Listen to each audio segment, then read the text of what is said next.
அனைவருக்கும் இனிமையான வணக்கம் மற்றும் ஒரு ஸ்டார் தமிழின் ஃபேஸ் டு ஃபேஸ் நிகழ்ச்சியில் உங்கள் அனைவரையும் சந்திப்பதில் மகிழ்ச்சியாக இருக்கின்றது. இன்றைய ஃபேஸ் டு ஃபேஸ் நிகழ்ச்சியில் மிக முக்கியமான பல விடயங்கள் தொடர்பாக பேச இருக்கின்றோம். மிக முக்கியமாக தமிழக சட்டமன்ற தேர்தல் தொடர்பாக பேச இருக்கின்றோம். சட்டமன்ற தேர்தல் நெருங்கி கொண்டிருக்கின்றது. இந்த சட்டமன்ற தேர்தலும் இலங்கை சம்பந்தப்பட்ட விடயங்களும் பேச இருக்கின்றோம். தமிழகத்திலே ஆட்சி புரியக்கூடிய ஆட்சியாளர்களுக்கும் இலங்கை தமிழர்களுக்கும் இடையிலான நெருக்கம் அல்லது அதற்கான அங்கே ஆட்சி மாறினால் இங்கே என்ன பாதிப்புகள் நடக்கும் போன்ற பல விடயங்கள் தொடர்பாக இன்றைய ஃபேஸ் டு ஃபேஸ் நிகழ்ச்சியில் பேச இருக்கின்றோம். முக்கியமாக நாங்கள் இன்று பேச வேண்டிய ஒரு விடயம் என்றால் தமிழக சட்டமன்ற தேர்தல். இது போன்ற நிறைய பிரச்சனைகள் இருக்கின்றது. இப்படி எல்லா பிரச்சனையையும் ஒரே தடவையில் அலசி ஆராயக்கூடிய ஒருவரை நாங்கள் இங்கு அழைத்திருக்கின்றோம்.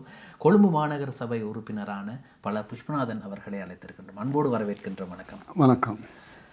இதற்கு முன்னரும் நீங்கள் வந்திருக்கின்றீர்கள் இந்த நிகழ்ச்சிக்கு. முதலாவதாக ஒரு கேள்வி இருக்கின்றது. இப்பொழுது மத்திய கிழக்கிலே தொடர்ச்சியாக இந்த யுத்தம் இடம்பெற்று வருகின்றது. அமெரிக்காவும் இஸ்ரேலும் சேர்ந்து ஈரானை தாக்குகின்றது.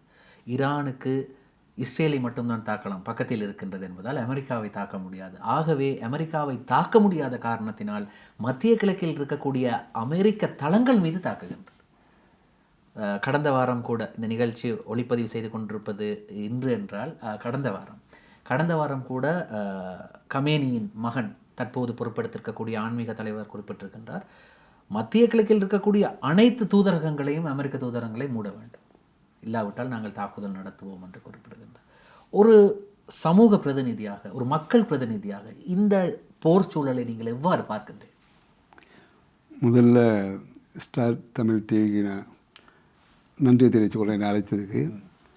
நான் உண்மையிலே நினச்சேன் இலங்கை அரசியலை பற்றி பேசுவீங்கன்னு. ஆனால் இங்கே வந்தோன்னே நீங்கள் உலக அரசியலை பற்றி பேசுகிறீங்க. இருந்தாலும் எனக்கு தெரிந்தவரை நான் சொல்கிறேன் என்னென்னா, நன்றாக யோசித்து பாருங்கள். யாரும் யாரையும் அடக்கி ஆள முடியாது. உதாரணத்துக்கு எடுத்துக்கிட்டால், இன்றைக்கி நம்ம ஒரு சின்ன நாடு. இந்த நாடு எந்த விதமான அதிகமான உற்பத்திகள் ஒரு காலத்தில் இருந்தாலும் கூட இது இப்பொழுது தன்னிறைவுக்கான அளவு ஒரு உற்பத்தி நிலைமையில் இல்லாமல் தான் இருக்கும். இப்போ தான் இந்த புதிய அரசாங்கம் வந்த பிறகு ஓரளவு தன்னிறைவு காண்ற அளவுக்கு சில உற்பத்தி விடயங்களில் இறங்கியிருக்கிறாங்க. அதாவது பொருளாதார வளர்ச்சி இருக்காங்க. அப்போ அந்த வளர்ச்சி வந்தால் தான் அடுத்த நம்ம சுய தொழிலில் போயிட்டு நம்ம ஏதோ பெரிய இடத்துக்கு வரலாம். அப்படியான நிலைமை இருக்கும். இதுபோல் தான் எல்லா நாடுகளும் ஒரு காலத்தில் சின்ன சின்ன நாடுகளாக இருந்து அதுக்கு பிறகு அவங்க பொருளாதாரத்தில் வளர்ந்து அதுக்கு பிறகு வளர்ந்து வந்திருக்காங்க. இப்போ நீங்கள் கேட்குறபடி இந்த யுத்தத்தை பற்றி பேசுகிறதுனா உண்மையிலேயே அதை பேசுகிறது நம்ம சரியான எனக்கு தெரியலை. இருந்தாலும் நீங்கள் கேட்ட கேள்விக்கு நான் பதில் சொல்ல வேண்டிய என்னன்னு கேட்டேன். அது ஏன் நீங்கள் அப்படின்னு நினைக்கின்றீர்கள், நாங்கள் ஏன் பேசக்கூடாது? இல்லை, மொத்தத்தில் என்னென்னா, நீங்கள் பார்த்துருப்பீங்க, நம்ம தமிழர்களும் சரி இந்துக்களும் சரி அந்த காலத்தை தெரிஞ்சுக்கும், பாரத யுத்தத்தை பற்றி தெரிஞ்சிருக்கும். ஒரு யுத்தம் ஒன்று ஆரம்பித்த உடனே அந்த காலத்தில் சொல்லுவாங்க 18 நாள் யுத்தம் போச்சுன்னு. 18 நாள் யுத்தத்திலேயே அவ்வளோ பெரிய அழிவுனா இது மாத கணக்கில் 7 மாதங்கள் தொடரும்னு சொல்கிறாங்க. அப்படிதான் சொல்லி 7 மாதங்கள் தொடரும். 7 மாதங்கள் தொடரும் போது நம்ம மாதிரி சின்ன நாடுகள்லாம் தாங்குமா? அப்போ இந்த யுத்தம் தேவையா? அதைத்தான் நாங்கள் யோசிக்கணும். அது அமெரிக்காவாக இருக்கட்டும், ஈரானாக இருக்கட்டும், ஈராக்காக இருக்கட்டும், அல்லது வேறு எந்த நாடாக இருந்தாலும் இருக்கட்டும், அவரவர்கள் நாடுகளை பாதுகாத்து கொள்ள வேண்டியது அவரவர்கள் கடமை.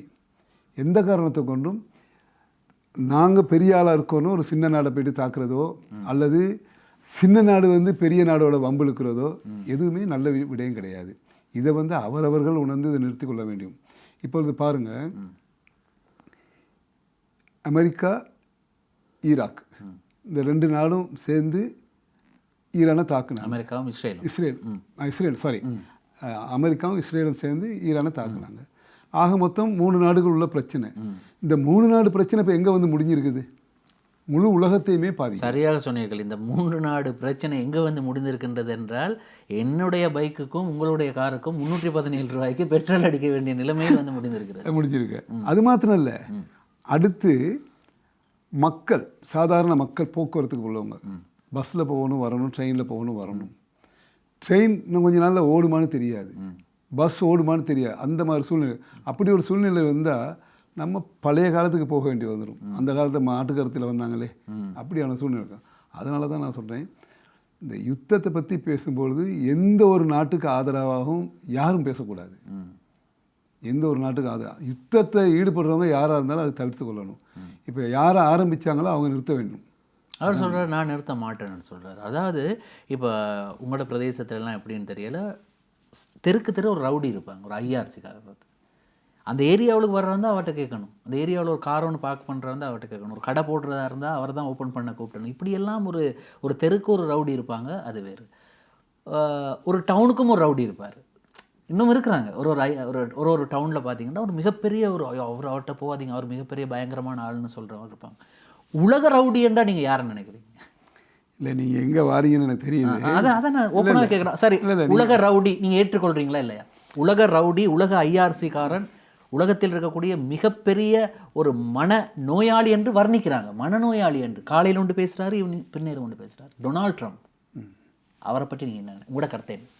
என்னுடைய கருத்து என்னன்னு சொன்னால், டொனால்ட் ட்ரம்ப் ஆரம்ப காலம் வந்ததுலேருந்து ஒரு விமர்சனத்துக்குரியவராக தான் இருக்கிறாரு. காலையில் ஒரு கதை, பின்னேறு மாலையில் ஒரு கதையை பேசுகிறாரு. அதனால பல பிரச்சனைகள் வந்து தான் இருக்குது. இப்போ அதே நேரத்தில் ஒரு சாதாரணமாக எடுத்துங்களே, நீங்கள் ஒரு மனநோயாளி, ஒரு மனநோயாளிகிட்ட வந்து நான் வாதாடுறதுல எந்த பிரயோஜனமுமே இல்லை, கிடையாது. அதுக்காக வேண்டி நாங்கள் அமைதியாக இருக்கும் பொழுது நீங்கள் மனநோயாளி வந்து பிச்சிருவேன் ஏறி, அப்போ நான் வந்து உங்களை ஹாஸ்பிட்டலில் கொண்டு விட தான் வேணும். அதாவது அந்த அடுத்த கட்டத்தை தாண்டின பிறகு ஹாஸ்பிட்டலில் கொண்டு விட வேண்டியதான். அப்படியான ஒரு சூழ்நிலை தான் இப்போ நடந்துக்கிட்டு இருக்குது. அதற்கு என்ன காரணங்கிறத அந்த 3 நாடு தான் தீர்மானிக்கணுமே தவிர நாங்கள் இங்கேருந்து தீர்மானித்து அதுக்கு பதில் கொடுக்கணும். இல்லை, நாங்கள் விமர்சிக்கலாம். ஏன் எங்களுக்கு விமர்சிக்கக்கூடிய உரிமை கூட இல்லை என்று நீங்கள் நினைக்கிறீங்க? விமர்சிக்கிற உரிமை தாராளமாக இருக்குது. ஏன் அதாவது நாங்கள் இன்றைக்கு அவர் ஒருவர் செஞ்ச தவறால் நீங்களும் பாதிக்கப்பட்டிருக்கீங்க, நானும் பாதிக்கப்பட்டிருக்கேன். இதை விட மோசமாக கேஸ். இப்போ இந்த நிகழ்ச்சி நடைபெற்று கொண்டு இருக்கும்போது, பதிவு செய்யப்பட்டு கொண்டு இருக்கும்போது கேஸின் விலை 4000 ரூபாய் லிட்ரோ, 3760 ரூபாய், 3660 ரூபாய் லாஃப், 12.5 கேஸ் சிலிண்டர். இன்னும் இது விலை கூடுமுங்கிறாங்க. அப்போ இதுக்கு எல்லாத்துக்கும் யார் காரணம்? அதுக்கு முதல்ல காரணம் இது பொதுவாக சொன்னா எல்லாத்துக்குமே நாமளும் ஒரு காரணமாக இருக்கிறோம். எப்படின்னு கேட்டால், இப்போ உலக நாடுகள் அத்தனையுமே வந்து இப்போ கேஸ், இப்போ என்ன காலையில் நியூஸ் நான் பார்த்தேன், காலையில் நியூஸில் வந்து கேஸ் முழுக்க வந்து இந்தியா, பெரிய பாரிய நாடு இந்தியா எவ்வளோ வளத்தில் இருக்கிறாங்க, அவங்களே வந்து அமெரிக்காவிலேருந்து தான் கேஸை கொண்டு வராங்க. அப்போ அதுக்கு என்ன காரணம்? தங்களோட நாட்டில் அது உற்பத்தி பண்ண முடியாமல் போயிடுச்சு, அதனால தான் அங்கேருந்து கொண்டு வரோம். இப்படி ஒவ்வொன்றுக்கும் ஒவ்வொரு நாட்டை நாங்கள் நம்பி இருக்கிறனால தான் இந்த பிரச்சனைகள் வந்திருக்குது. அப்படி வருனால தான் அந்த நாட்டுக்காரங்க, உதாரணத்துக்கு எடுத்துக்கங்களே, இப்போ ஒரு காலத்தில் இப்போ நீங்கள் சொன்னீங்க தெருக்கு தெரு சண்டியன்னு சொன்னீங்க தானே, சண்டியர்கள் இருப்பாங்கன்னு சொன்னீங்க தானே. இலங்கையில் ஒரு காலத்தில் நமக்கு அப்படி ஒரு நிலை இருந்துச்சு தானே. எங்கே போனாலும் எந்த இடத்துல போனாலும் வருது.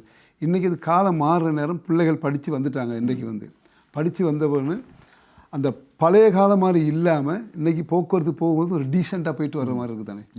உதாரணத்துக்கு இனத்துவேஷம், ஒரு காலத்தில் எங்கே போனாலும் தமிழர், சிங்களர், முஸ்லீம்ல ஒரு வேறுபாடு இருந்துச்சு தானே, இனவாதத்தோடு பார்க்கக்கூடியது இருந்துச்சு தானே.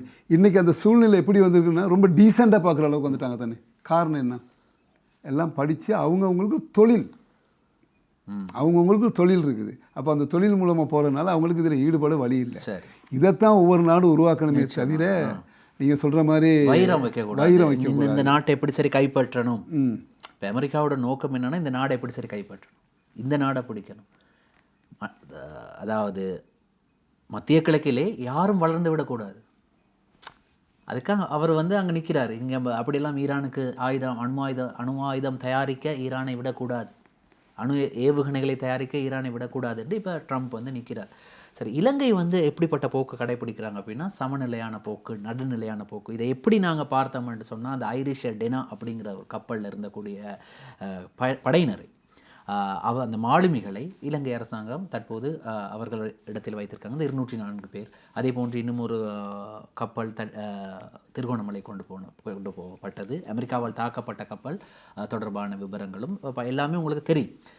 இப்போ இலங்கையினுடைய நடுநிலையான நிலைப்பாடை பற்றி நாங்கள் பேசணும்னு சொல்லியிருந்தோம். அதை பற்றி நீங்கள் எப்படி பார்க்குறீங்க? இலங்கை வந்து ஜனாதிபதி உடனே அறிவித்தார், நாங்கள் வந்து இந்த விஷயத்தில் நடுநிலையாக எந்த நாட்டுக்கும் நாங்கள் ஆதரவு கிடையாது, மனிதாபிமான உதவி தான் நாங்கள் செஞ்சோம் அப்படின்னு சொன்னார். அதை பற்றி எப்படி பார்க்குறீங்க?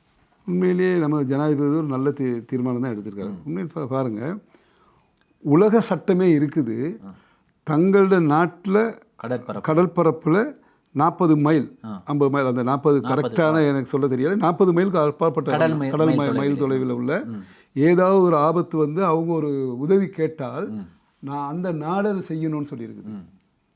அப்போ அந்த வகையில் அந்த கப்பலில் வந்தவங்க பாதிக்கப்பட்ட போனால் அவங்க உதவி கேட்கும் பொழுது உடனடியாக அவங்க என்ன பண்ணாங்கன்னா அவங்கள காப்பாற்ற வேண்டிய கடமைக்கு போனாங்க. கொஞ்சம் பேர் காப்பாற்றிருக்காங்க, நிறைய பேர் இறந்து போயிட்டாங்க. அவங்கள கொண்டாந்து வச்சு இன்றைக்கி வந்து இங்கே பாதுகாத்து வச்சுருக்காங்க. அந்த பொடிகள்லாம் பாதுகாத்து வச்சுருக்காங்க. அது இலங்கையோட கடமை. அது ஒரு நாட்டோட, இலங்கை மாத்திரம் இல்லை, உலகத்தில் எந்த நாடாக இருந்தாலும் அந்த நாட்டோட கடமை.